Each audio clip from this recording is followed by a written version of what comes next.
रात के 2 बजे एक दौलतमंद शख्स को नींद नहीं आ रही थी। वो बहुत देर घर में टहलता रहा। जब उसकी बेचैनी कम न हुई तो वो शहर की गलियों पर कार ड्राइव के लिए निकल पड़ा। जब वो एक मस्जिद के करीब से गुजरा तो सोचा शायद मस्जिद में कुछ देर बैठने से उसे सुकून मिल जाए। जब वो मस्जिद में दाखिल हुआ तो देखा कि वहाँ पहले ही एक शख्स पहली सफ में परेशान हाल बैठा है। दौलतमंद ने उससे परेशानी का सबब पूछा तो वो शख्स बोला, मेरी बीवी बहुत बीमार है, अगर सुबह तक उसका ऑपरेशन ना हुआ तो वो जिंदा ना रह पाएगी और मेरे पास ऑपरेशन के पैसे नहीं हैं। दौलतमंद शख्स ने अपनी जेब में मौजूद तमाम पैसे निकालकर उस गरीब को दे दिए। फिर उसे अपना कार्ड देते हुए कहा, इस पर मेरा एड्रेस लिखा है, अगर तुम्हें मज़ीद मदद की ज़रूरत हो तो आ जाना।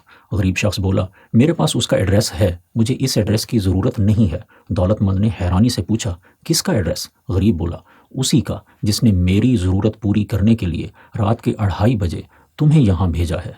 वो एक सजदा जिसे तू गरां समझता है, 1000 सजदों से देता है आदमी को निजात।